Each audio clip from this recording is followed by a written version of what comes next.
વર્ણિવેશરમણીય દર્શનમ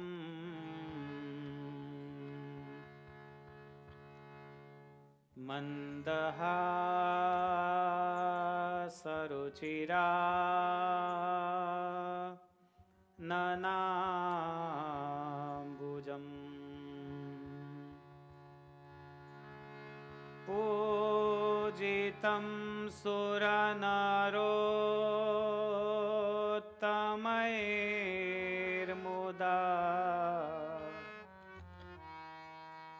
ધર્મનંદનમહં વિચિંતયે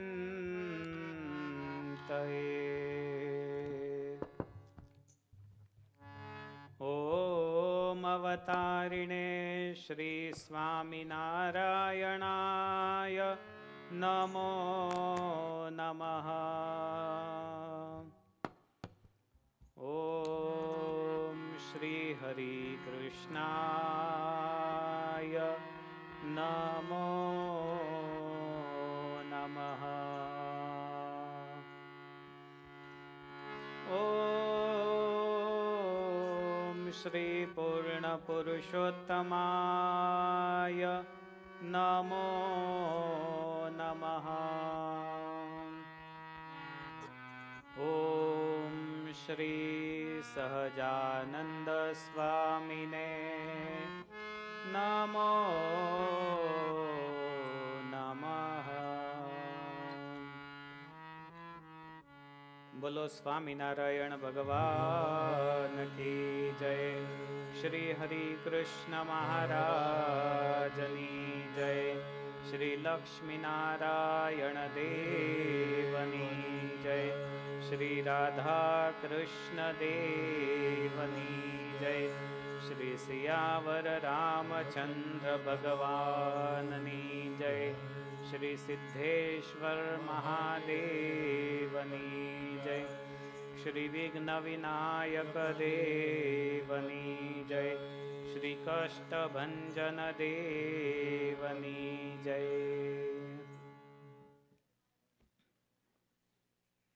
એક પદ બોલીશું અને કથાનો શુભારંભ કરીશું. આજે દિલમાં એ આનંદ છે કે અનંત કોટી બ્રહ્માંડના અધિપતિ સર્વેશ્વર ભગવાન શ્રી સ્વામિનારાયણ તેમનું પ્રાગટ્ય આજના દિવસે થયેલું 245 વર્ષ પહેલાં. ખૂબ ભાવથી શ્રદ્ધાથી, કોઈએ મૂંગા બેસવાનું નથી. બધાએ પદના શબ્દો એ ઝીલવાના છે અને ભગવાનની વંદના કરવાની છે. સહજાનંદ હરિ પ્રગટ થયા. સહજાનંદ હરિ સહજાનંદ હરિ પ્રગટ થયા. સહજાનંદ હરિ સહજાનંદ હરિ પ્રગટ થયા. સહજાનંદ હરિ સહજાનંદ હરિ પ્રગટ થયા. સહજાનંદ હરિ વ્યાસ મુનિએ જે પૂર્વે કહીતી. વ્યાસ મુનિએ જે પૂર્વે કહીતી. વ્યાસ મુનિએ જે પૂર્વે કહીતી. વ્યાસ મુનિએ જે પૂર્વે કહીતી. તે વાત સાચી કરી પ્રગટ થયા. સહજાનંદ હરિ સહજાનંદ હરિ પ્રગટ પ્રગટ થયા સહજાનંદ હરી.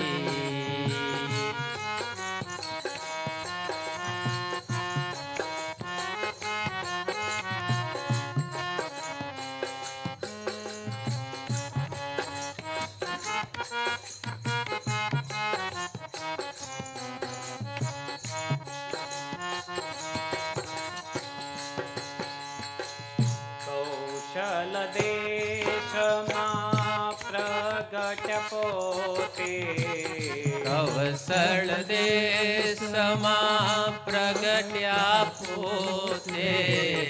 કૌશળ દેશમાં પ્રગટ પોતે, કૌશળ દેશમાં પ્રગટ્યા પોતે. નિજ કુળ દેહ ધરી પ્રગટ થયા સહજાનંદ હરી. સહજાનંદ હરી પ્રગટ થયા સહજાનંદ હરી.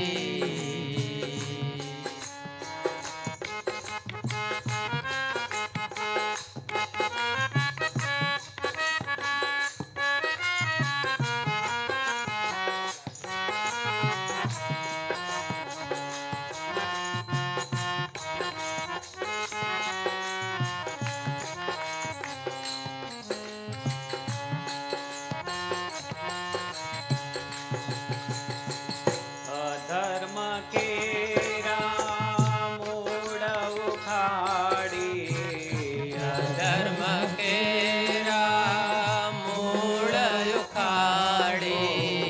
અધર્મ કેરા મૂળ ઉખાડી, ધર્મ કેરા મૂળ ઉખાડી. સદ્ધર્મ સ્થાપ્યો ફરી પ્રગટ થયા સહજાનંદ હરી. સહજાનંદ હરી પ્રગટ થયા સહજાનંદ હરી. નિષ્કુળાનંદ કહે દુર્ગપુર આવ્યા, નિષ્કુળાનંદ કહે દુર્ગપુર આવ્યા. નિષ્કુળાનંદ કહે દુર્ગપુર આવ્યા, નિષ્કુળાનંદ કહે દુર્ગપુર આવ્યા. નિરખ્યા મેનેણા ભરી પ્રગટ થયા સહજાનંદ હરી. સહજાનંદ હરી પ્રગટ થયા સહજાનંદ હરી. સહજાનંદ હરી પ્રગટ થયા સહજાનંદ હરી. સહજાનંદ હરી પ્રગટ થયા સહજાનંદ હરી. સહજાનંદ હરી પ્રગટ થયા સહજાનંદ હરી.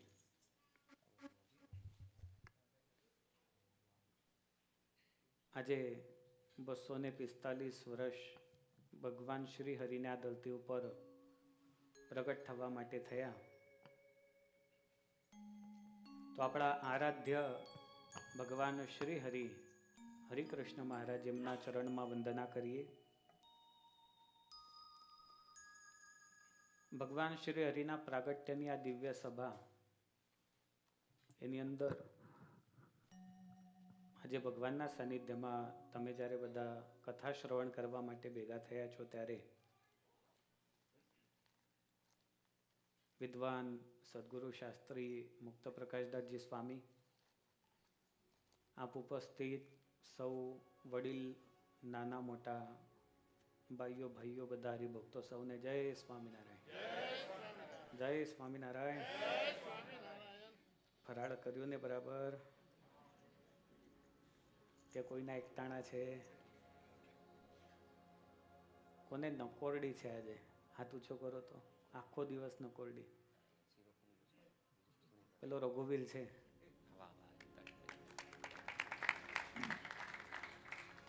નાનો છે આજે. આપણા પરાગભાઈનો સન છે. ક્યારેક ક્યારેક આવે ને તો એકાદશી લગભગ નકોરડી કરે છે દરેક એકાદશી. પરાગભાઈએ હાથ ઊંચો નથી કર્યો પણ એમને પણ કરી છે. તૂટી ગઈ? કઈ જવા દો, કઈ વાંધો નહીં.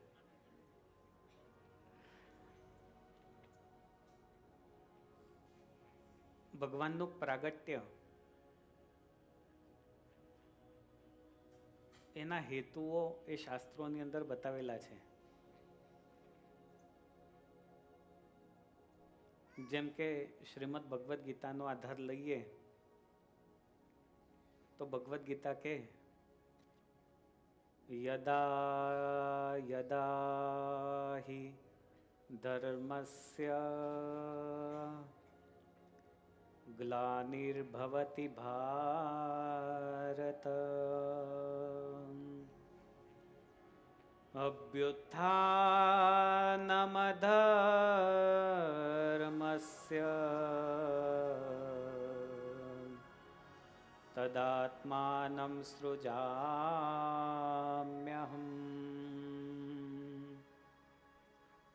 પરિત્રાણાય સાધૂનાં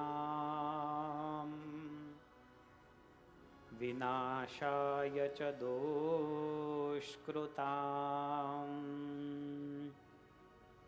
ધર્મ સંસ્થાપનાર્થાય સંભવામિ યુગે યુગે. યદા યદા હિ ધર્મસ્ય ગ્લાનિર્ભવતિ ભારત. જ્યારે જ્યારે ધર્મની હાનિ થાય છે, અધર્મનો વ્યાપ વધે છે, ભગવાન કહે છે ત્યારે હું અવતાર ધારણ કરું છું. પરિત્રાણાય સાધુનામ વિનાશાય ચ દુષ્કૃતામ. અને જે સત્પુરુષો છે એમનું સંરક્ષણ કરવા માટે હું પ્રગટ થાઉં છું. આ નાની સૂની વાત નથી. છેક ભગવાનને ત્યાંથી જો અહીંયા આપણા માટે આવવું પડતું હોય તો આપણે કેટલા ભાગ્યશાળી. કારિયાણીનું 9મું વચનામૃત, એમાં ભગવાન શ્રી હરિ કહે છે કે ભગવાનના અવતાર શા માટે થાય છે? તો ભક્તને લાડ લડાવવા માટે ભગવાનના અવતાર થાય છે, એવું મહારાજ પોતે કહે છે. જોવાનું એ છે કે ભક્ત જેવા સંકલ્પ કરે એ સંકલ્પની પૂર્તિ માટે એ ભગવાન પોતે આપણા માટે અવતાર ધારણ કરે છે. આપણને સુખ મળે એટલા માટે અવતાર ધારણ કરે છે. તો આવા ભગવાન સ્વામિનારાયણ આ ધરતી ઉપર પ્રગટ થયા. હું તમને એક પ્રશ્ન પૂછું કે ભગવાનના અવતારો કેટલા? બોલો. 24. બીજા કોઈને 10 કેવું કઈ કેવું છે? 10 છે કે 24 છે? 10 મોટા અને 24 નાના. હા, પછી ના, સૌથી મોટા નાના કોઈ નહીં, એવું નહીં કહેવાનું. અસંખ્ય અવતારો છે. ગીતામાં જ ભગવાને કહ્યું કે બહુને મે વ્યતીતાની જન્માની તવ ચાર્જુન ત્યાન્યહમ વેદનો ધર્મ. અસંખ્ય મારા અવતારો થાય છે. એ જ પ્રમાણ મહારાજે વચનામૃતમાં આપ્યું કે જે સમયને વિશે જેવું સામર્થ્ય બતાવવાનું હોય તેવા તેવા ભગવાનના અવતારો ભગવાન ધારણ કરતા હોય છે. અસંખ્ય અવતારો ભગવાનના છે. એમાં પણ ઘણા બધા પ્રકારો આવતા હોય. પૂર્ણાવતાર, અંશાવતાર, વિભૂતિ અવતાર, એક અંતર્યામીને એક અર્ચા. અંતર્યામી એટલે દરેકના દિલમાં રહેલા, ને અર્ચા એટલે અમૂર્તિમંત સ્વરૂપો. પણ ભગવાન સ્વામિનારાયણ આ ધરતી ઉપર પ્રગટ થયા. અક્ષરધામમાંથી સીધા જે સ્વરૂપે અક્ષરધામમાં છે એ જ સ્વરૂપે આ ધરતી ઉપર ભગવાન પોતે પ્રગટ થયા. અને એટલે સહજાનંદ હરિ પ્રગટ થયા, સહજાનંદ હરિ. વ્યાસ મુનિ એ જે પૂર્વે કહી હતી તે વાત સાચી કરી. વેદ વ્યાસજી કેટલા વર્ષ પહેલા થયા? એમની જન્મ તારીખ મળે છે કશાયમાં? ભગવાન વેદ વ્યાસજીએ કેટલા ગ્રંથોની રચના કરી છે? વેદના 4 ભાગ કર્યા. હવે જે વેદના 4 ભાગ કરતા હોય એ સામાન્ય હોય? હજી તો આમાંથી કેટલાયને 4 વેદના નામે ખબર નહીં હોય. તો વેદના ભાગ કર્યા એ ભગવાન વેદ વ્યાસજીનું વિશેષપણું કેટલું હશે? 18 પુરાણોની રચના કરી. શિક્ષાપત્રીમાં કેટલા શ્લોક છે? 212. જનમંગલ સ્તોત્રમાં કેટલા શ્લોક છે? જનમંગલ સ્તોત્રમાં કેટલા શ્લોક છે? 108. એ તો નામ છે 108. 26 જેવા શ્લોક છે. હવે 26 શ્લોક કોને મોઢે આવડે છે? એક પરાગભાઈ છે, અંકિત છે, આવડે છે આમ તો ઘણા બધાને. 26 શ્લોક યાદ રાખવા અઘરા છે. તો આ તો કેટલા 18,000, 24,000, 84,000, 85,000 એટલા બધા શ્લોક છે. સદગુરુ શતાનંદ સ્વામીએ સત્સંગી જીવનની રચના કરી. કેટલા શ્લોક છે એમાં? 17,627 જેટલા શ્લોક છે. તો આટલું વિપુલ માત્રામાં સાહિત્ય એ ભગવાન વેદ વ્યાસજીએ આ સમાજને આપ્યું. મહાભારત 1 લાખ કરતા વધારે શ્લોક છે. આખી જિંદગી વાંચવા બેહો ને તો એ પૂરા ના થાય. એ ભગવાન વેદ વ્યાસજીની વાણી હતી કે કળિયુગમાં ભગવાન સ્વામિનારાયણ પોતે પ્રગટ થશે. વ્યાસ મુનિ એ જે પૂર્વે કહી હતી તે વાત સાચી કરી. કદાચ તમને કોઈને એવું કહેવામાં આવે કે આજે તમે આગળ આવો અને ભગવાનના જન્મોત્સવની તમે કથા કરો તો તમે ફટફટ કરી જશો. આજે કોઈ વાંધો નહીં આવે કે બદ્રિકાશ્રમમાં બધા મુનિઓ ભેગા થયા હતા, ત્યાં દુર્વાસા આવ્યા, એમનું સન્માન ના કર્યું, શાપ મળ્યો, પછી ભગવાન પ્રગટ થયા. એ કથા બધાને લગભગ ખ્યાલ હોય. પણ એ ભગવાન આ ધરતી ઉપર અવતાર શા માટે ધારણ કરે છે? ભગવાન સ્વામિનારાયણ આ ધરતી ઉપર પ્રગટ થયા કેવળ ને કેવળ ભક્તોને લાડ લડાવવા માટે, સદ્ધર્મનું સ્થાપન કરવા માટે. ઘણા બધા લેખકો એવા થયા ગુજરાતની ધરતી ઉપર કે એમને પોતાની કલમ એ પોતાની બુકમાં લખી ગયા કે જો 18મી સદીમાં ભગવાન સ્વામિનારાયણ પ્રગટ ના થયા હોત તો ગુજરાત ક્યારનું વટલાઈ ચૂક્યું હોત. પાણીના બદલે જા સુરા પીવાતી, જ્યાં ખાવાના બદલે માંસ ખવાતું, એવો સમય. અને એમાં ભગવાન સ્વામિનારાયણે આ ધરતીને બચાવી લીધી છે. અને ભગવાનના એટલા બધા અગાધ ચરિત્રો છે કે એનો કોઈ પાર નથી. એ ભગવાનના ચરિત્રોનો મહિમા, એ ભગવાનનો મહિમા સમજવો હોય તો વંદુના પદોનો સહારો લેવો પડે. કેટલો દિવ્ય છે. લગભગ 6-7 સત્ર આપણા પૂરા થયા હશે, પણ એક પદ હજી પૂરું થયું નથી. સદગુરુ ગોપાળાનંદ સ્વામી વડોદરામાં મહાદેવજીની પ્રતિષ્ઠા કરવાના હતા, ત્યારે એક શર્મા કરીને બ્રાહ્મણ એ વિધિ કરાવતા હતા. હવે સદગુરુ ગોપાળાનંદ સ્વામી કંઈ સામાન્ય હતા? મહારાજ કે એમના હાથમાં આંબળું મૂકો ને એમ અનંત કોટી બ્રહ્માંડને જોઈ શકે છે. જે પોતે નક્ષત્રોની ગતિ ફેરવતા હોય, ગ્રહણ ફેરવી નાખતા હોય, એ સામાન્ય હોય? એ સદગુરુ ગોપાળાનંદ સ્વામી એ બ્રાહ્મણને કહે છે કે તમે વંદુના પદો બોલો અને પ્રતિષ્ઠા કરો. કેટલી દિવ્યતા એ પદોની. એક પદ આપણે ગાઈશું અને એ કથામાં પ્રવેશ કરીશું. વંદો સહજાનંદ રસરૂપ અનુપમ સારને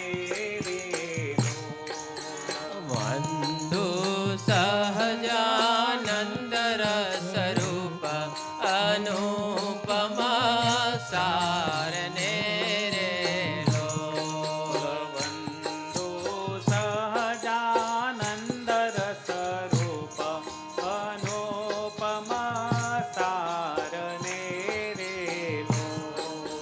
વંદુ સહજાનંદ રસરૂપ અનુપમ સારને રે લો. જેને બજતા ચોટે બંધ કરે ભવ પારને રે લો. જેને ભજતા છૂટે બંધ કરે ભવ પારને રે લોલ. સમરૂ પ્રકટ રૂપ સુખ ધામ અનુપમ નામને રે લોલ. સમરૂ પ્રગટ રૂપ સુખધામ અનુપમ નામ ને રે લો. જેને ભવ બ્રહ્માદિક દેવ જેને ભવ બ્રહ્માદિક દેવા ભજે તજી કામને રે લો. લવંદો સહજાનંદ રસરૂપ અનુપમ સારને રે લોલ. જે હરિ અક્ષર બ્રહ્મ આધાર કે પાર કોઈ નવલ હે રે લો. જે હરિ અક્ષર બ્રહ્મયાધાર કે પાર કોઈ નવલ હે રે લો. જેને શેષ સહસ્ત્ર મુખ ગાયની ગમને તે કહે રે લો. જેને શેષ સહસ્ત્ર મુખ ગાયની ગમને તી કહે રે લો. વર્ણવું સુંદર રૂપ અનુપ જોગલ ચરણે નમી રે લો. વર્ણવો સુંદર રૂપાયનુપ ચુગલ ચરણે નમી રે લો. નખ શિખ પ્રેમ સખી નાનાથ રહો મારમી રે લો. નખસિક પ્રેમ સકે નાનાત રહોયુર મારમી રે લો. વંદો સહજાનંદ રસરૂપ અનુપમ સારને રે લો. વંદો સહજાનંદ રસરૂપ અનુપમા સારને રે લો. અનુપમા સારને રે લો. અનુપમા સારને રે લો. આજે કદાચ કોઈ વ્યક્તિ એમ આવીને કહે કે હું ભગવાન છું, તો આપણે કેટલા અર્થમાં સ્વીકારીશું?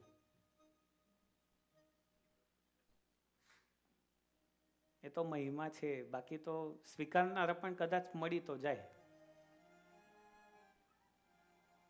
પણ જે સમયે 250 વર્ષ પહેલા ભગવાન પ્રગટ થયા એ સમયે ભગવાનને ભગવાન તરીકે સ્વીકારનારા કેટલા? અને સ્વીકાર્યા, જેમને સ્વીકાર્યા એમને શું જોઈને સ્વીકાર્યા? એનું લક્ષણ વિષ્ણુ પુરાણમાં છે. જ્ઞાનમ શક્તિ બલૈશ્વર્યમ વીર્ય તેજાંસ્ય શેષતઃ ભગવત શબ્દ વાચ્યાની વિના હેયૈર ગુણાદિભિ. કોઈ પણ પુરુષને તમે પુરુષ તરીકે અથવા નામ તરીકે સ્વીકારો ક્યારે? કે જ્યારે એની પાસે એ વસ્તુ હોય ત્યારે. ધનવાન વ્યક્તિ એવું કહેવાથી જેની પાસે મની હોય એને ધનવાન કહો. રસ્તામાં ભિખારી જેવો ચાલતો હોય એને કોઈ દિવસ ધનવાન કહેવાનું મન થાય? શું કામ નથી થતું? કારણ કે ધનનો અભાવ છે. જેવું દેખાય એવું આપણે ભગવાનને સ્વીકારતા હોઈએ છીએ. તો જ્ઞાન, શક્તિ, બળ, ઐશ્વર્ય, વીર્ય, તેજ, આ જે 6 ઐશ્વર્ય છે એનાથી ભગવાન એ આપણને ઓળખાય છે. ભગવાન સ્વામિનારાયણ પાસે આ 6 ઐશ્વર્ય હતા. અને એટલે સદગુરુ પ્રેમાનંદ સ્વામી જેવા સંત, સદગુરુ બ્રહ્માનંદ સ્વામી જેવા સંત, અરે દાદા ખાચર જેવા દાદા ખાચર, દરબારો એ ભગવાનને સમર્પિત થઈ ગયા આ 6 ગુણ જોઈને. જ્ઞાન, શક્તિ, બળ, ઐશ્વર્ય, વીર્ય અને તેજ. એ 6 લક્ષણોથી ભગવાન સ્વામિનારાયણ પરિપૂર્ણ છે. અને એટલે પાને પાને પાને પાને ભગવાન સ્વામિનારાયણનું નામ, એ ચરિત્રો લખાય છે. આજે એ ભગવાનના ચરિત્રો એ માણવાના છે. એ ભગવાન પ્રગટ થયા, એનો કોઈ પાર નથી. એટલે આમ આવ્યું ને, જેને શેષ સહસ્ત્રમુખ ગાય નિગમ નેતિ નેતિ કહે રે લોલ. ન ઇતિ, હજી પણ નહીં, હજી પણ નહીં. ભાગવતમાં એક શ્લોક આવે છે, અસિત ગિરી સમમ સ્યાત કજ્જલમ સિંધુ પાત્રે સુરતરુવર શાખા લેખિની પત્ર મૂર્વી લિખતી અધિગૃહીત્વા શારદા સર્વકાલમ તદપિ તવ ગુણાનામ ઈશ પારમ નયાતિ. અસિતગિરી સમમ સ્યાત કજ્જલમ સિંધુ પાત્રે. ભગવાન સ્વામિનારાયણના ચરિત્રો અગાધ છે. જેટલા માણીએ એટલા ઓછા છે. નીલ પર્વત જેટલી કાજળ અસિતગિરી સમમ સ્યાત. લખવું હોય તો એના માટે શું જોઈએ? કંઈક તો શાહી જોઈએ ને. કમ્પ્યુટરમાં લખાય છે ને, એમાં પણ કંઈક તો યુઝ થાય છે તો જ આપણને દેખાય છે. બ્લેન્ક પેજ ઉપર શું કામ બધે અક્ષરો નથી દેખાતા? ટાઈપ કર્યા પછી જ કેમ દેખાય છે? કંઈક એમાં કોડિંગ યુઝ થતા હશે તો જ ને. અસિતગિરી સમમ સ્યાત કજ્જલમ સિંધુ પાત્રે. એ કાજળને રાખવા માટે ખડીઓ એ મહાસાગર છે. સમુદ્રમાં પાણી કેટલા ગેલન હોય? નથી ગણી શકતા. કદાચ કોઈ સ્વિમિંગ પુલમાં ગણી શકાતું હોત. ગણી શકાય છે સ્વિમિંગ પુલમાં કેટલા ગેલન પાણી છે. કદાચ કોઈ તળાવ હોય ને એનું પાણી પણ માપી શકાય, પણ સમુદ્રનું એટલી શાહી. કલમ કેવડી જોઈએ? એક કલમ એટલે કલ્પવૃક્ષની ડાળ. જેટલી જો એટલે ભરી શકાય એવી મોટી ડાળ એ કલમ છે. કાગળ કેવડો મોટો જોઈએ? પૃથ્વી કરતા પણ મોટો કાગળ, એ ભગવાનના ચરિત્રો લખવા માટે. હવે પેન મોટી થઈ, કાગળ મોટો થયો, લખનારો કેટલો પાવરફુલ જોઈએ? તો વિદ્યાની અધિષ્ઠાત્રી દેવી સરસ્વતી માતા એ સદાકાળ પણ જો ભગવાનના ચરિત્રો લખે તો પણ એ ગુણોનો પાર આવે નહીં. અને એટલે સદગુરુ પ્રેમાનંદ સ્વામી આવા દિવ્ય પદોની અંદર કહે છે, વંદો સહજાનંદર સ્વરૂપ અનુપમ સાર નેરેલો, જેને શેષ સહસ્ત્ર મુખ ગાય નિગમનેતી કહે રેલો. ભગવાનના ચરિત્રો જેટલા માણીએ એટલા ઓછા છે.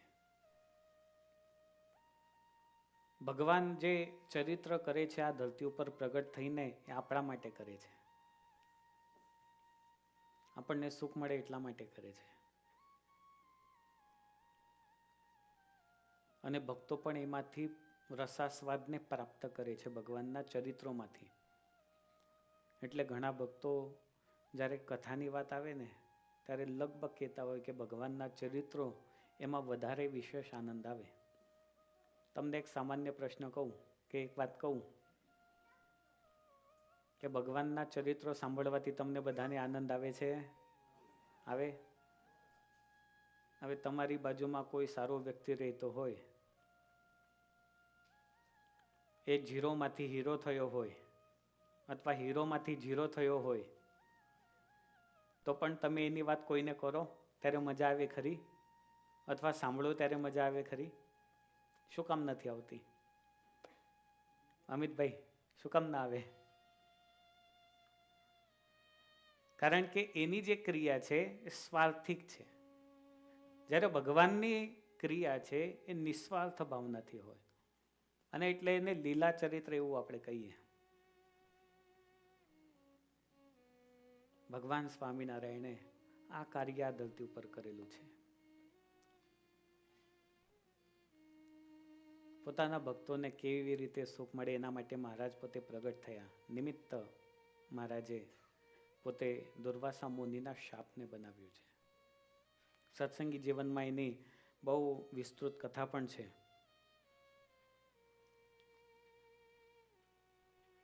ભગવાનનો અવતાર આ ધરતી ઉપર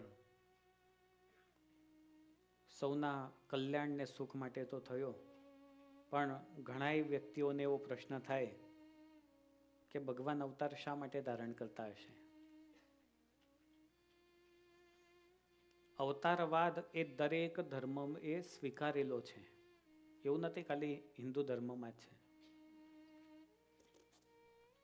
એક તમને થોડું વાત કહું તો હમણાં ઘણા બધા લોકો, ખાસ કરીને આપણા હિન્દુ જે હોય ને, એ અમુક મેસેજ વાયરલ કરતા હોય.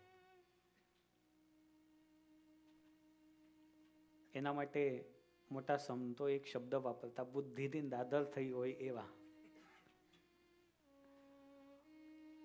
કે ભારતમાં જ બધા ભગવાનના અવતાર થાય, શું કામ અમેરિકામાં નથી થતા?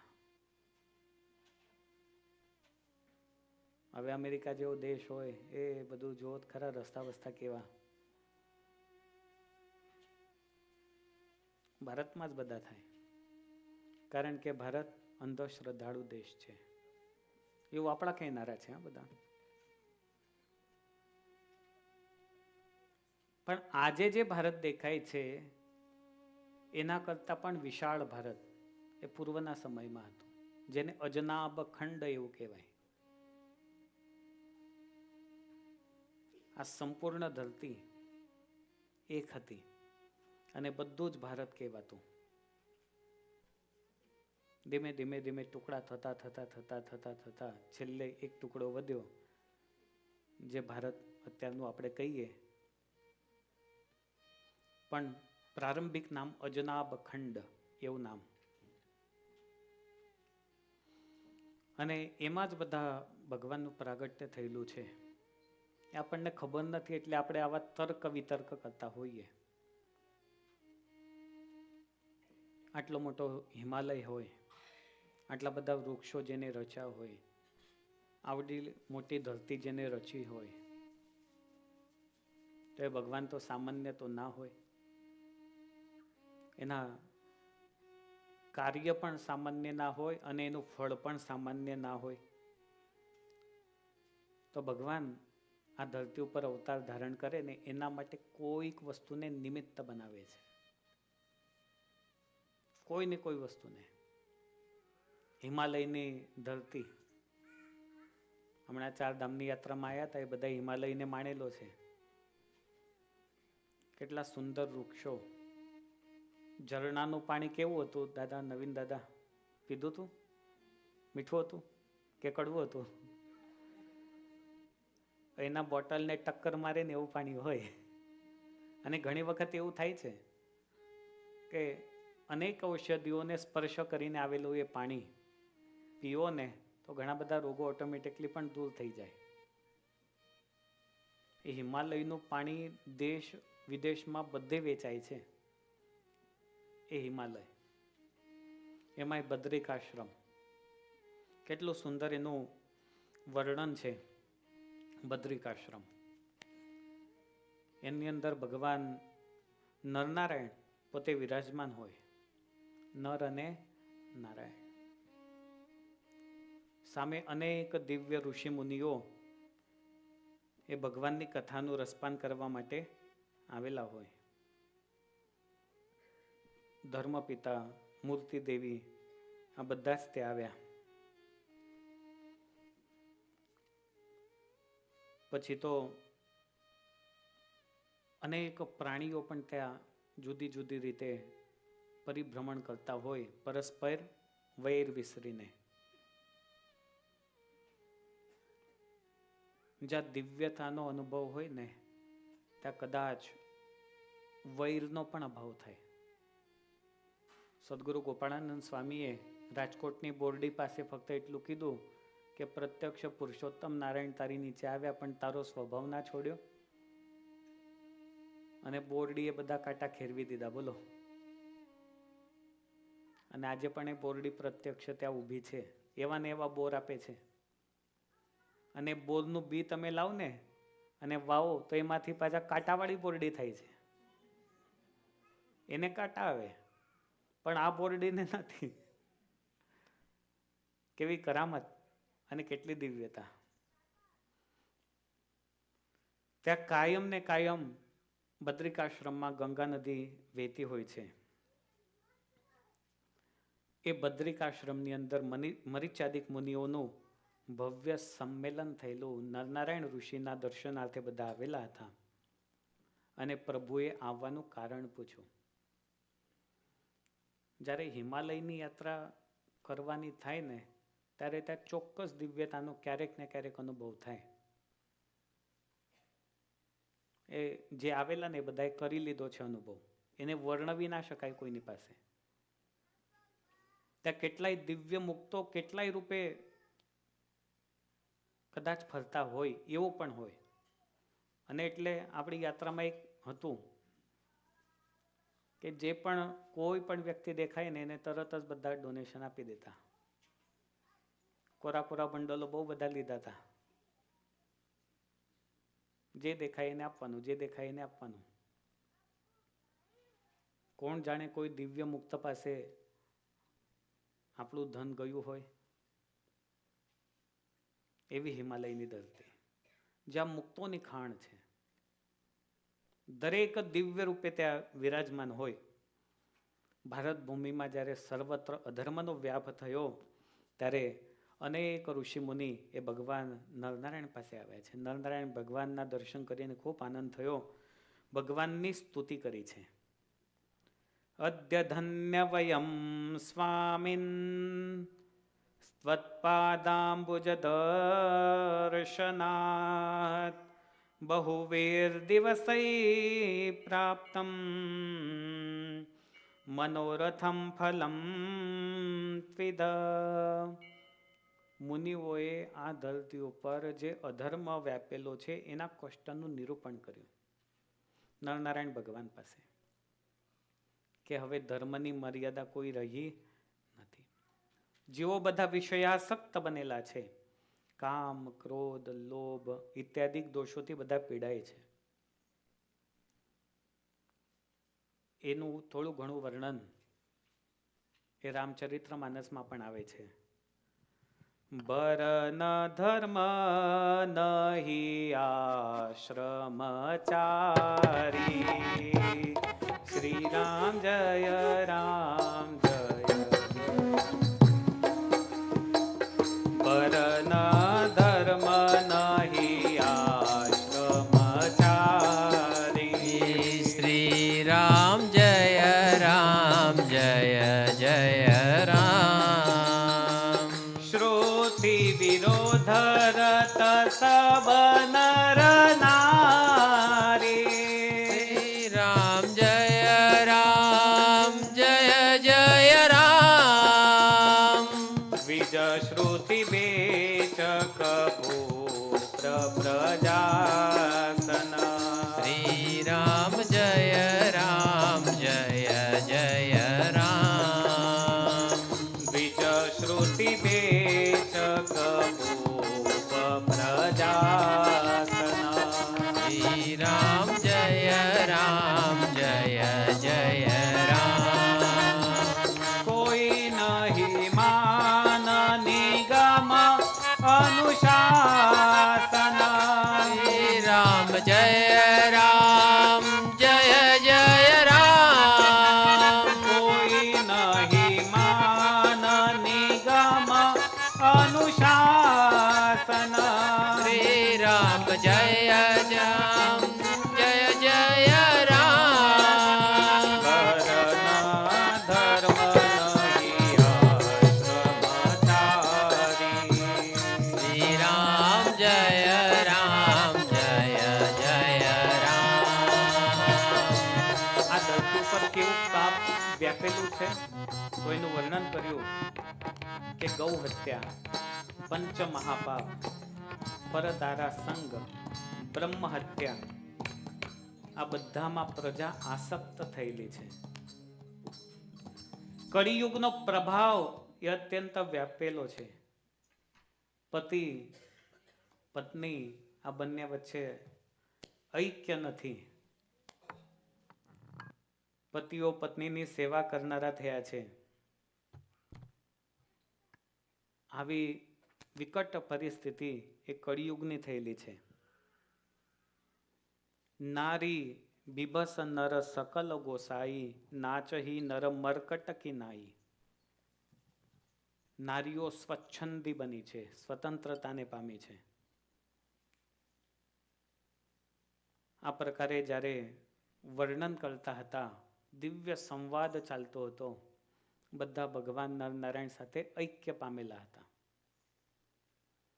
કોણ આવે કોણ જાય કોઈને કશું ખ્યાલ નહીં. અચાનક પાછળથી દુર્વાસા મુનિનું આગમન થયું. મહારાજે વચનામૃતમાં સ્પષ્ટતા કરી છે. દુર્વાસા મુનિનો ક્રોધ. આ ઘણી વખત એવું થાય કે ઉપદેશ જ્યારે ચાલતો હોય ને ત્યારે કે આ તો દુર્વાસા મુનિ સાધુ થઈને આટલો ક્રોધ કેમ કરે. અને એવી દરેક વાત આવે કે જેમાં દુર્વાસા મુનિએ શાપ આપેલો ના હોય ને એવું બને જ નહીં. કોઈક ને કોઈક રિલેશન તો હોય જ એની અંદર. પણ મહારાજે કીધું કે એમનો ક્રોધ એ સમાજના કલ્યાણ માટે છે. આ ધરતી ઉપર ભગવાને જે કંઈ નિર્માણ કરેલા છે ને કોઈને કોઈ નિમિત્તથી કરેલા છે. હમણાં થોડાક દિવસ પહેલા શિબિર પછી એક યુવાન મારી પાસે આવેલા અને કહેતા હતા, સ્વામી મારો જન્મ અહીંયા કેમ થયો, મને અહીંયા જ કેમ મોકલ્યો, મને આના ઘરે જ કેમ મોકલ્યો, મને બીજા ઘરે કેમ ના મોકલ્યો, હું આવો જ કેમ છું. અને પ્રશ્ન બરાબર છે, એમાં કંઈ ખોટું નથી. તમને પણ કદાચ થતા હશે આવા પ્રશ્ન કે હું શું કામ ભારતમાં જન્મ માટે આવ્યો, શું કામ ભારતીય થઈને આવ્યો. આવો પ્રશ્ન બધાને છે.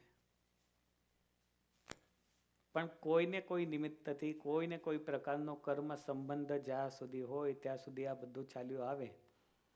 પણ એ જ કર્મ સંબંધ કન્વર્ટ થઈને જો ભગવાન સાથે થઈ જાય તો આ બીજા બધા કર્મ સંબંધ બધા ક્ષીણ થઈ જાય અને એક કર્મ સંબંધ એ દ્રઢ બને અને ભગવાનનો બનેલો કર્મ સંબંધ એ ભગવાન સુધી લઈ જાય. એક જીવનમાં કાયમ માટે નિશ્ચય રાખવાનો કે આ ધરતી ઉપર પાછા આવવાનું નથી.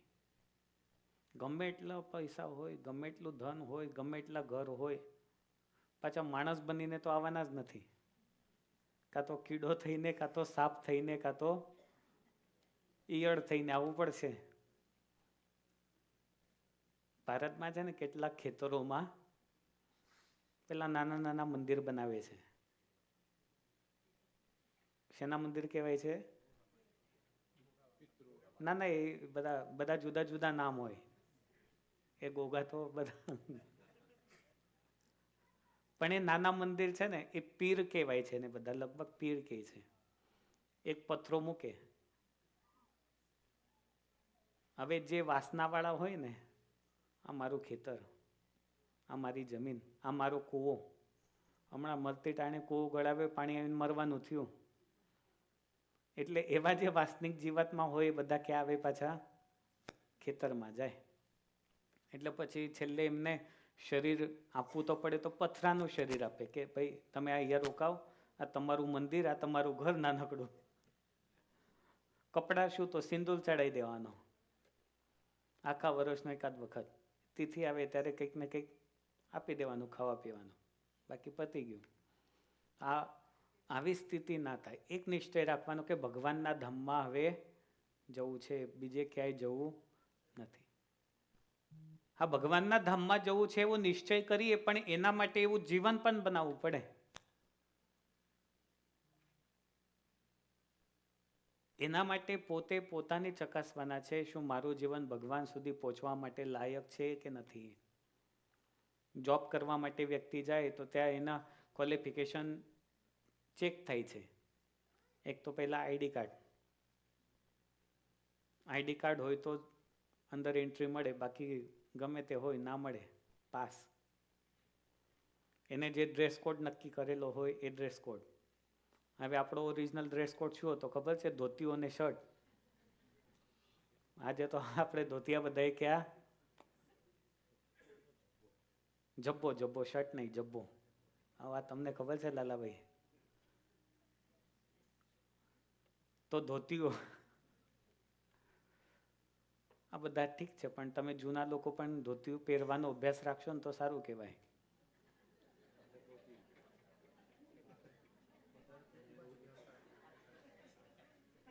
અને એમાં છે ને આમ તમને ફ્રીલી લાગે હો બધું. બેસો ક્યાં જાવ છો? નથી પહેરવું હમણાં હજી. અથવા પહેરવા જાવ છો? પગ દુખી ગયા. ડ્રેસ કોડ પણ નક્કી હોય છે.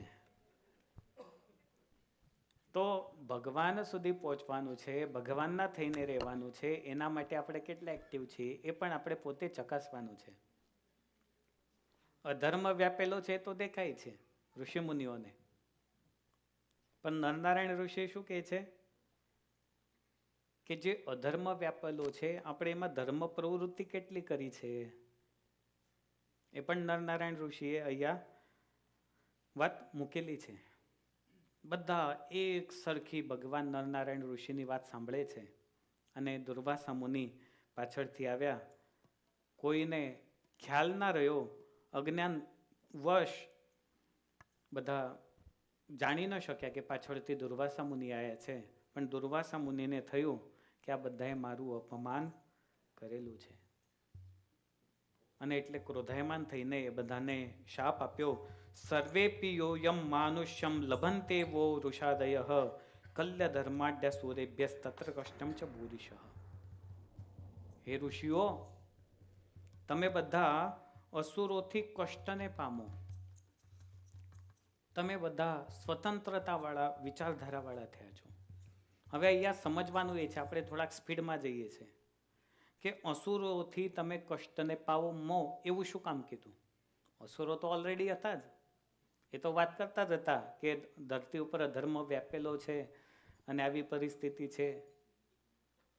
તો વાત એટલા માટે કરી કે તમે જે દેવ ભાવને પામેલા છો એ દેવ ભાવનો ત્યાગ થાય અને આસુરી ભાવને એટલે કે માનુષ્ય ભાવને તમે પામો, એવો ભાવ છે આ શાપનો. બીજો સિદ્ધાંત એ છે કે ભગવાનના ભક્તો એ જો કષ્ટ પામતા હોય તો ભગવાનને પણ અવતાર ધારણ કરવા માટે તૈયાર થવું પડે. દુર્વાસા મુનિનો આવો શાપ સાંભળીને બધા પોતાની જગ્યાએ ઊભા થયા, ક્ષમા યાચના કરવા લાગ્યા છે. સૌથી આગળ ધર્મ પ્રજાપતિ અને મૂર્તિ દેવી આ બંને ગયા છે. મૂર્તિ દેવી કોની દીકરી હતી ખબર છે? દક્ષ પ્રજાપતિની દીકરી. 16 કન્યાઓ હતી દક્ષ પ્રજાપતિને, એમાં એક મૂર્તિ પણ હતી, એ ધર્મ પિતાને આપેલી. એક બીજી સતી હતી, એ મહાદેવજીને આપેલી. તો આવી અનેક કથાઓ એ પુરાણોની અંદર છે. એનું સામ્યત્વ એ સત્સંગી જીવન સાથે આવે છે. ધર્મ પ્રજાપતિ અને મૂર્તિ દેવે પ્રાર્થના કરી દુર્વાસા ઋષિ કહે છે કે હવે મારો શાપ તો મિથ્યા જાય નહીં. તમે કોઈના વિશે કોઈ અપશબ્દ બોલી ગયા હોય તો એ પાછા લેવાનો વિચાર કરો તો આવે નહીં. કે ચાલો આજે આને ગાળ આપી તો એ ગાળ પાછી લઈ લઉં, એમ લેવાય નહીં. એક વખત જે તીર છૂટ્યું એ છૂટી ગયું, પાછું આવે નહીં. એમ દુર્વાસા કહે છે મારો શાપ પણ મિથ્યા થશે નહીં, પણ એક અનુગ્રહ કરું છું કે આ ધરતી ઉપર તમે જ્યારે જન્મ લેશો ત્યારે ભગવાન નરનારાયણ પણ તમારા પુત્ર રૂપે પ્રગટ થશે અને તમને સુખી કરશે. હવે આ કોણ બોલે છે? દુર્વાસા. પ્રગટ થવાનું કોને છે? ભગવાનને. બારોબાર કીધું કોને? દુર્વાસા મુનિએ. પણ ઈચ્છા કોની હશે? ભગવાનની.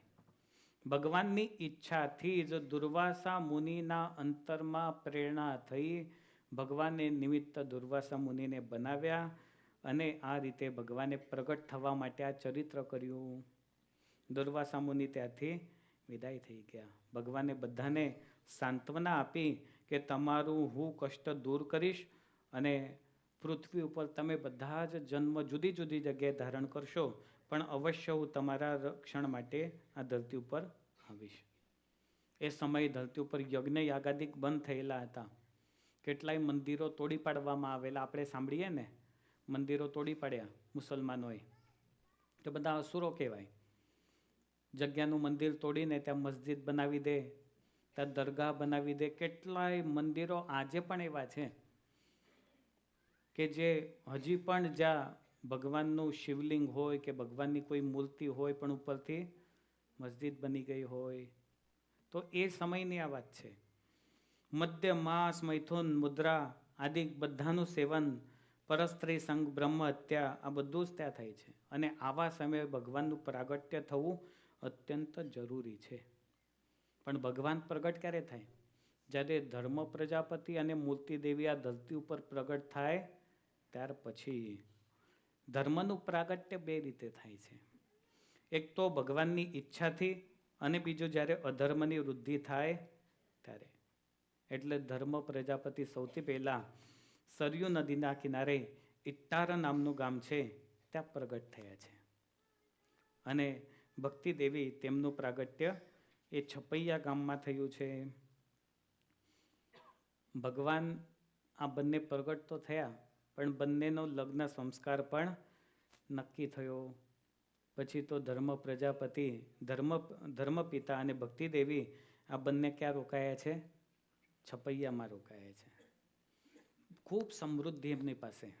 બ્રાહ્મણ હતા, સારા હતા, સારું ઘર, બધું જ સુખ સંપત્તિ એમની પાસે બધું જ છે. સૌથી પહેલા દીકરા રામ પ્રતાપજી થયા. ત્યાં સુધી સમૃદ્ધિ છે. પણ થોડાક દિવસ પછી એવું થયું કે એમના ઘરે ધીમે ધીમે ધીમે ધીમે ધીમે ગરીબાઈ આવવા લાગી છે. એનું કારણ શું હશે? જો ભગવાનનું પ્રાગટ્ય થવાનું હોય તો સમૃદ્ધિ વધવી જોઈએ, એના બદલે કેવા થતા જાય છે? ગરીબ થતા જાય. આ કથા જીવનમાં એક વાતને પુષ્ટિ આપે છે કે કદાચ જીવનમાં કોઈ વિકટ પરિસ્થિતિ આવે એનાથી ક્યારેય પણ હારવાનું નહીં. ભગવાન આપણી પરીક્ષા કરે છે કે આ સુખમાં તો મારી સાથે હતો, પણ શું દુઃખમાં મારી સાથે રહેશે કે નહીં રહે? ઘણા વ્યક્તિઓને તમે એવા જોયા હશે કે થોડું પણ દુઃખ આવે એટલે કહી દે કે ના ભગવાન કામ કરતા નથી. હું દર રવિવારે કેટલું બધું એમનું કરું છું, મારો પાર્ટીનો ટાઈમ એમને આપું છું અને મારું કામ નથી કરતા.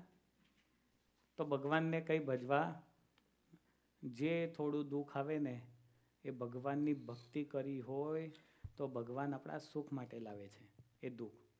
કદાચ મોટું દુઃખ આવવાનું હોય તો એ થોડાકમાં ભગવાન મટાડી દે છે. એના માટે કહેવત છે, શૂળીનું દુઃખ કાંટે મટાડે. એના માટે પેલી સ્ટોરી તમે ઘણી વખત સાંભળી ચૂક્યા છો. એક ચોર હતો ને ચોરી કરવા જતો હતો ને એને કથા સાંભળી થોડી ઘણી, પકડાઈ ગયો.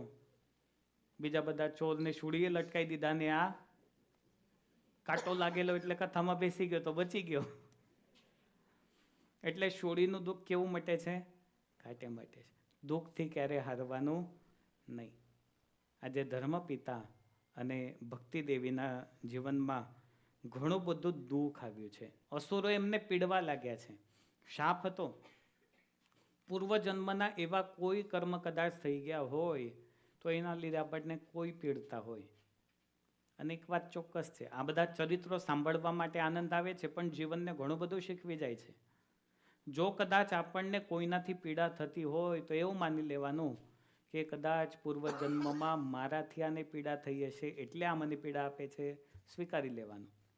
પણ સામો તમે પ્રતિકાર કરવા જાઓ તો શું થાય? આગમાં ઘી હોમ્યા સમાન થાય. પછી તો યુદ્ધ વધતું જ જાય. અત્યારે છે ને પરિસ્થિતિ, આ પેલાને બોલે ને પેલો પેલાને બોલે ને આ પેલો મિસાઇલની ધમકી આપે ને પેલોય ધમકી આપે. તો પરિસ્થિતિ કેવી થાય? સમત્વ ત્યાં રહેતું નથી. અસુરો એ ધર્મ ભક્તિને પીડા આપવા લાગે છે. ભક્તિ માતા એ ખૂબ ખિન્ન થતા દુઃખી થઈને રડતા હોય કે હે ધર્મ પ્રજાપતિ, હે ધર્મ પિતા, હવે આપણું કોણ આપણને આ દુઃખમાં? અને ત્યારે ધર્મદેવ વારંવાર કહેતા કે આપણા કુળદેવ હનુમાનજી મહારાજ તે આપણું રક્ષણ કરશે. અને પછી એક સ્તોત્ર એનો પાઠ કરેલો છે, નમસ્તે આંજનેયાય વાયુપુત્રાય ધીમતે રામદૂતાય મહતે સુગ્રીવ સચિવાય ચ. આ સત્સંગી જીવનનું સ્તોત્ર છે. આ સ્તોત્રનો શ્લોકનો પહેલો જે શબ્દ છે ને એ બધા ભેગા કરીને એક મંત્ર બને છે. કયો મંત્ર? ઓમ નમો હનુમતે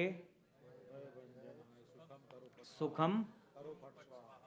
ચાલો તમે બધા બોલો તો મંત્ર.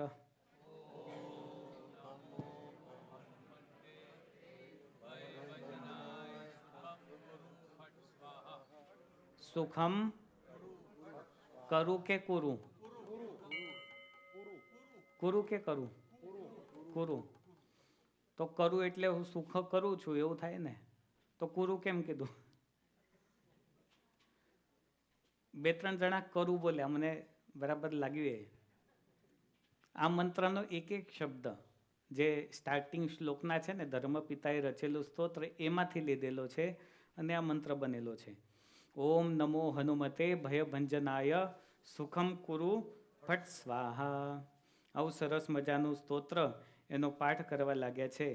2 માસને અંતે હનુમાનજી મહારાજે દર્શન આપ્યા છે અને કહ્યું કે તમે ચિંતા કરશો નહીં, દુઃખ આવે ત્યારે મને યાદ કરજો. અને નૈમિષારણ્યની ધરતી પર ધીરે ધીરે ધર્મપિતા અને ભક્તિદેવી વિચરણ કરતાં કરતાં વૃંદાવનમાં આવે છે. વૃંદાવનમાં પુષ્પ દોલોત્સવ છે. હજારો ભક્તો આવેલા હતા. અનેક ઋષિમુનિઓ ત્યાં આવેલા હતા. ગોવર્ધનની બધાએ પ્રદક્ષિણા કરી છે સૌથી પહેલાં તો. પછી બધાને પૂર્વજન્મનું જ્ઞાન થયું. બધા ત્યાં ભેગા થયા કે અમે પૂર્વજન્મમાં આ હતા ને શાપના લીધે બધા અહીંયા ભેગા થયા છે. પછી તો ભાગવત, મહાભારત, વાસુદેવ મહાત્મ્ય ઇત્યાદિ કથાઓનું શ્રવણ કર્યું. ભગવાન શ્રી કૃષ્ણનું સ્મરણ કર્યું છે. અને વૈશાખ માસની એકાદશીને રાત્રે ભગવાને સૌને પ્રત્યક્ષ દર્શન આપ્યા છે. પછી તો બધાએ સ્તુતિ કરી છે. અને એ જ દિવસે સ્વપ્નની અંદર ધર્મપિતા અને ભક્તિ માતાને ભગવાને દર્શન આપીને કહ્યું કે હું તમારા પુત્ર રૂપે પોતે પ્રગટ થઈશ અને અસુરોથી તમને બધાને મુક્ત કરીશ. આ તમને મારું વચન છે. સમય પણ એમને આપ્યો. મુનિઓ પર અનુગ્રહ કર્યો છે અને ભગવાન અંતર્હિત થયા છે. બધાએ ખૂબ આનંદથી રાસ પંચાધ્યાયીનો પાઠ ત્યાં કરેલો છે, જે ભાગવતની અંદર 10મા સ્કંદમાં આવે છે. પછી ત્યાંથી પાછા બધા પોતપોતાના ઘરે જવા નીકળ્યા.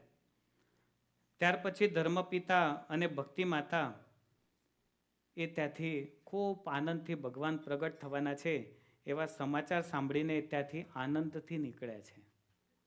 અને એ વખતે રસ્તામાં એમને અશ્વત્થામા મળ્યો છે. આનંદને આનંદમાં અશ્વત્થામાને સમાચાર આપી દીધા. અશ્વત્થામા કહે છે કે તમે આટલા બધા ખુશ કેમ દેખાવ છો?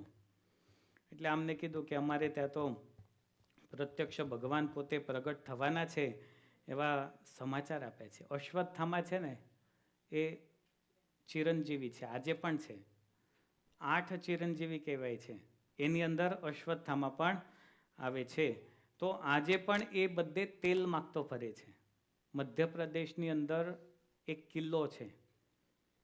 અમારા દાદા ગુરુ હતા સદગુરુ શાસ્ત્રી નીલકંઠદાસજી.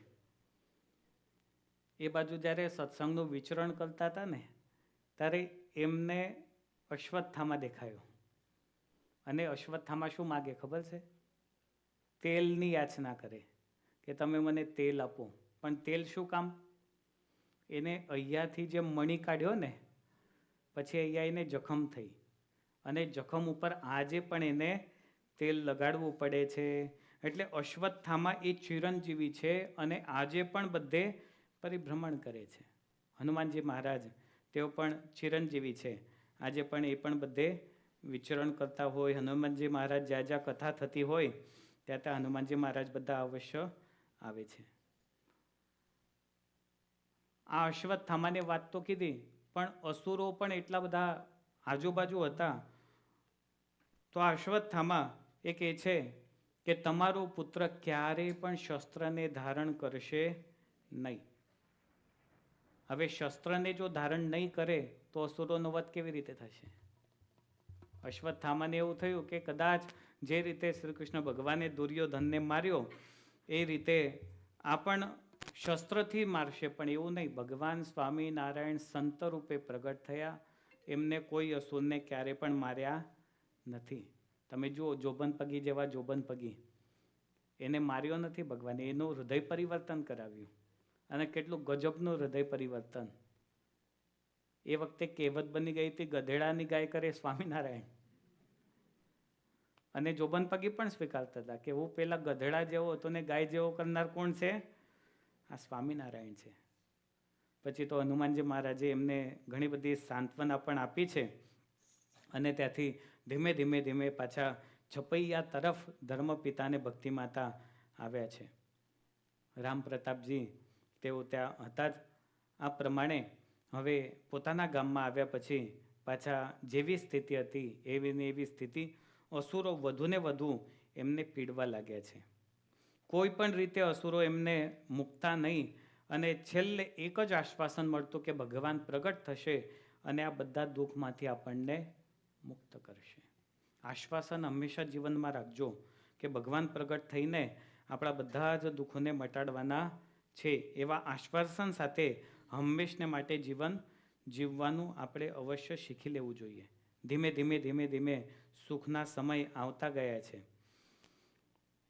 ઋષિ મુનિઓ એમને પણ આનંદના સમાચાર ધીમે ધીમે મળવા લાગ્યા કે હવે ભગવાન એ પોતે પ્રગટ થવાના છે. ધીમે ધીમે મહિનાઓ પસાર થતા જાય, દિવસો પસાર થતા જાય. પોતાનું વચન સત્ય કરવા માટે ધર્મપિતા અને ભક્તિ માતાને દુઃખમાંથી છોડાવવા માટે હવે પ્રભુએ વિચાર કરેલો છે. બરાબર ચૈત્ર માસ આવેલો છે. એ ચૈત્ર મહિનાની અંદર શુક્લ પક્ષ એ આવ્યો છે. અભિજીત નક્ષત્રવાળું 9મીનો દિવસ મધ્યાહ્નનું એ દિવસે વ્રત આવ્યું. આજના દિવસે અનેક શુકનો થવા લાગ્યા છે. ભક્તિ માતા એમના ડાબા અંગો ફરકવા લાગ્યા છે. સ્ત્રીના ડાબા અંગો ફરકે ત્યારે શુભ સૂચન કહેવાય, અને પુરુષના જમણા અંગો ફરકે ત્યારે શુભ સૂચન કહેવાય. પણ કેટલાક આને એવું કહે છે કે આ તો બધી અંધશ્રદ્ધા છે. પણ કેટલીક વાતો છે ને એ ધર્મ સાથે રિલેટેડ હોય. અને આ જે અંગ ફરકે ને તો એના માટે ઘણા બધા કે રેસ્ટ નહીં થયો હોય, થાકી ગયા હશે એટલે કદાચ આવું થાય.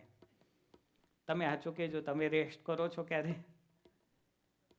આજના માણસોને રેસ્ટ કરવાનો ટાઈમ નથી. ભલે સૂતા હોય પણ મનમાં વિચારો તો ચાલતા જ હોય છે. જ્યારે વિચાર શૂન્ય થવાય, એકદમ ગાઢ સુષુપ્તિ અવસ્થામાં જવાય, એને રેસ્ટ કહેવાય છે. પણ 24 અવર સુધી જો વિચાર ચાલતા હોય તો અંગો ફળકવાનું તો એ તો સ્વાભાવિક છે. પણ એનો ધાર્મિકતા સાથે સંબંધ છે. એમને શુકનો થવા લાગ્યા છે.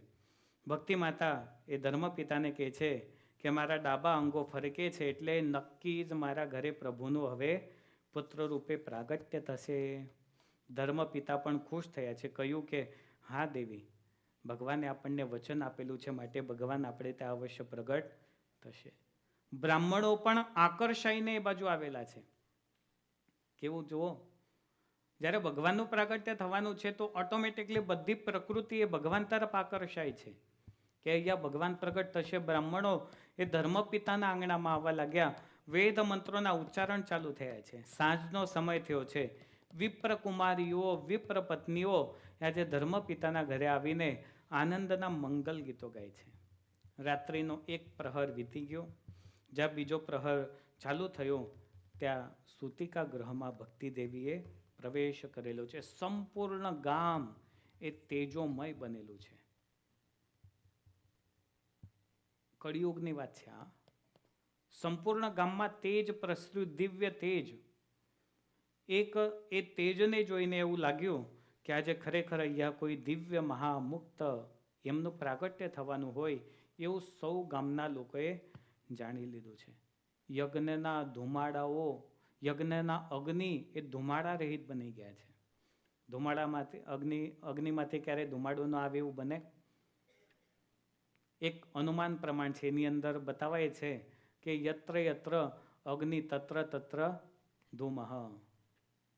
એક અનુમાન છે કે જ્યાં ધુમાડો તમે જુઓ ત્યાં વિચાર કરો કે અહીંયા ક્યાંક આગ તો લાગેલી હશે. પર્વત પર તમે જુઓ ધુમાડો નીકળતો હોય તો તમને તરત થાય કે અહીંયા ક્યાંક આગ લાગેલી છે. તો ધુમાડાને જોઈને આગની પ્રતીતિ થાય છે.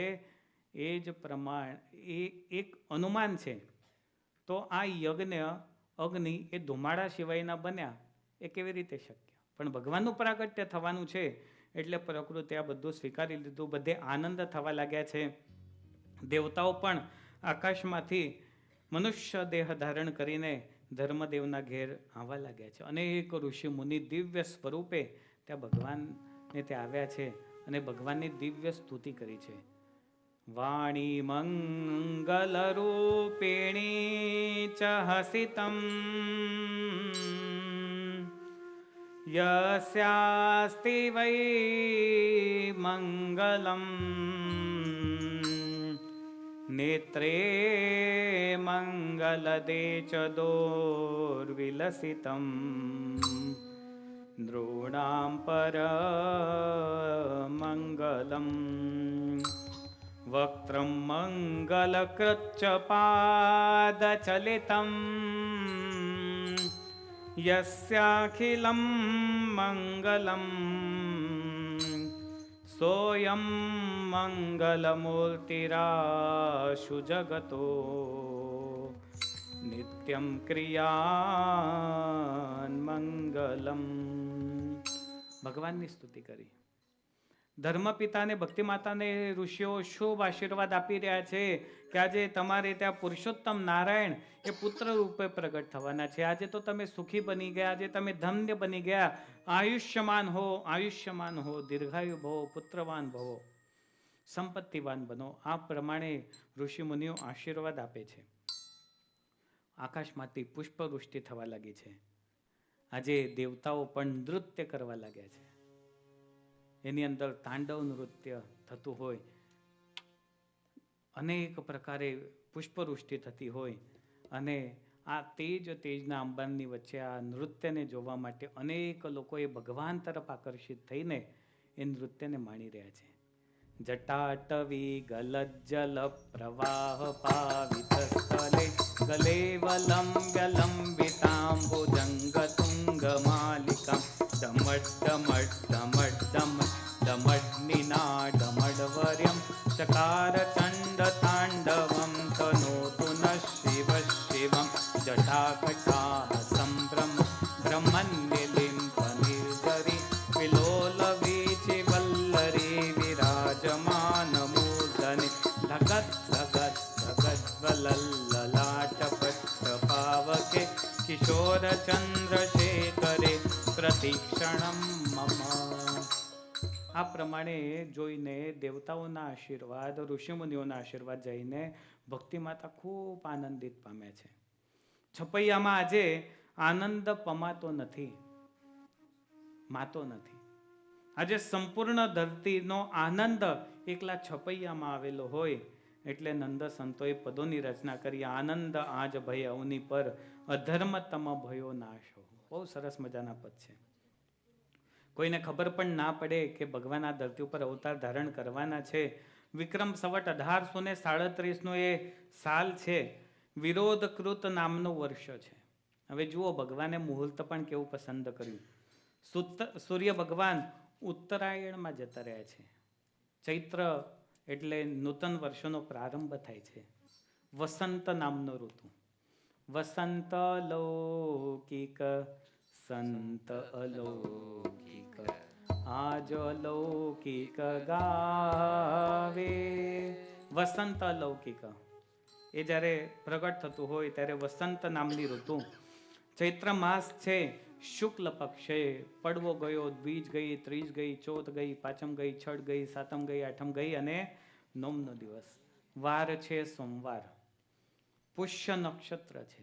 પુષ્ય નક્ષત્ર એટલે આજે તો તમને બધાને કેટલાયને ખબર નથી, એટલે બાકી તમને કહી દઉં ને, પુષ્ય નક્ષત્રની અંદર જો તમે ધનની પૂજા કરો ને તો ધનવાન બનો. એટલું મંગળકારી આ પુષ્ય નક્ષત્ર હોય છે. પણ એ તો બધું હવે ગયું. પુષ્ય નક્ષત્ર છે, એમાં ભગવાન આવ્યા છે. યોગ કયો છે તો સુકર્મ યોગ છે.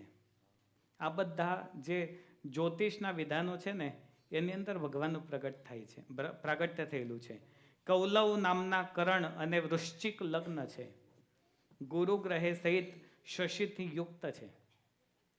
ઉચ્ચ શુક્ર ઉચ્ચ સ્થિતિમાં છે. મીન રાશિમાં ગયો અને ચંદ્ર એ કર્કમાં ગયેલો છે. રાહુ જન્મ લગ્નથી 6ઠ્ઠા ક્રમમાં ગયો છે. આ પરાગભાઈનો વિષય છે થોડો. બુધ જન્મથી 5મા ક્રમમાં ગયો છે. તમને બધાને જ્યોતિષ જોવાનો બહુ શોખ હોય, પણ આ જે ગ્રહોની સ્થિતિઓ છે ને એના આધારે નક્કી થાય કે આ માણસ કેવો થશે. મંગળ જન્મથી 2જા ભાવમાં ગયો અને જ્યાં સૂર્ય 5મા ભાવમાં પ્રાપ્ત થયો, બરાબર એ જ વખતે રાત્રિના 10 વાગે તેજના જે ગામમાં સમૂહ હતા એની અંદરથી વૃંદાવન વિહારી શ્રી કૃષ્ણ ભગવાન રૂપે પ્રગટ થઈને સૌથી પહેલા ભગવાને માતા અને પિતાને દર્શન આપેલા છે. માતા પિતા શ્રી કૃષ્ણ રૂપ જોઈને બહુ જ આનંદિત થયા. આજે ધર્મ પિતા અને ભક્તિ માતાને પુત્ર રૂપે આવેલા ભગવાનને જોઈને હરખે આનંદ સમાતો નથી. હરખ્યા માતા પિતા જોઈ પુત્રને, જેના અંગમાં તેજ અપાર. તેજ વ્યાપેલું અને એની વચ્ચે ભગવાન શ્રી કૃષ્ણે ચતુર્ભુજ રૂપે દર્શન આપે છે. હાથમાં શંખ, ચક્ર, ગદા અને પદ્મ ધારણ કર્યા છે. કંઠમાં અનેક માળાઓ ધારણ કરી છે. પીળું પીતાંબર ધારણ કરેલું છે. મુખારવિંદ એ શરદ પૂર્ણિમાના ચંદ્રમા સમાન શોભી રહ્યું છે. અને એવા દર્શન જ્યારે થયા ત્યારે ભક્તિ માતાને ખૂબ આનંદ થયો. બંને હાથ જોડીને ભગવાનની સ્તુતિ કરી છે કે આજે મારા ભાગ્યનો કોઈ પાર નથી. આજે તો તમે અમને કૃતાર્થ કરી દીધા છે. એ વિચાર કરો, જેને હૃદયમાં ભગવાનના દર્શન થાય, ચતુર્ભુજ રૂપે દર્શન થાય. અને મંદ મંદ પ્રભુ કહે છે કે માતા પિતા, શું કીધું પહેલા? આ સત્સંગી જીવનમાં વર્ણન છે. માતા પિતા, હવે તમે મારી વાત સાંભળો. મારા જાણીને અસુરોએ તમને દુઃખ દીધા છે. હવે ચિંતા ના કરશો, હું થોડાક સમયમાં તમારે ત્યાં પ્રગટ થઈશ. ભક્તિ માતા પાછા ઉતાવળા થયા અને કહે છે, પ્રભુ હું તમને આ સ્વરૂપે નહીં પણ નાના બાળક સ્વરૂપે જોવા માટે ઈચ્છું છું. ચતુર્ભુજે દર્શન આપેલા ને, તો મને બાળક સ્વરૂપે તમને દર્શન કરવા છે, એમાં મને વધારે સુખ આવશે. ત્યારે પ્રભુ કહે છે કે તમને જે દર્શન આપેલા ને વૃંદાવનમાં, એ દર્શન એટલે આપ્યા કે તમને પ્રતીતિ થાય. બાકી હું તો તમારે ત્યાં બાળક થઈને જ આવવાનો છું. એમ પછી ભગવાન ત્યાંથી અંતર ધ્યાન થઈ ગયા છે. અને બરાબર રાત્રિના 10:10 ઘડી થઈ અને એ જ સમયે અનંત કોટી બ્રહ્માંડના અધિપતિ પુરુષોત્તમ નારાયણ ભગવાન સ્વામિનારાયણ છપૈયાની ધરતીમાં મા ભક્તિદેવીને ધર્મપિતાના ઘરે આજે પ્રગટ થાય છે. ચારે બાજુથી દુંદુભીઓ વાગવા લાગી છે અને આનંદ થયો છે. બોલે બાલ સ્વરૂપ શ્રી ઘનશ્યામ મહારાજ કી. એવા ભગવાનનું પ્રાગટ્ય થયું અને આજે આનંદને આપણે માણીએ છીએ, કારણ એ ભગવાન આજે પ્રગટ થયા. તો ચાલો એ ભગવાનના આનંદમાં મગ્ન થવાનું છે. પણ અત્યારે થોડી કીર્તન ભક્તિ કરીશું અને પછી ભગવાનના જન્મોત્સવની આરતી માટે આપણે આગળ જઈશું. જય સ્વામિનારાયણ.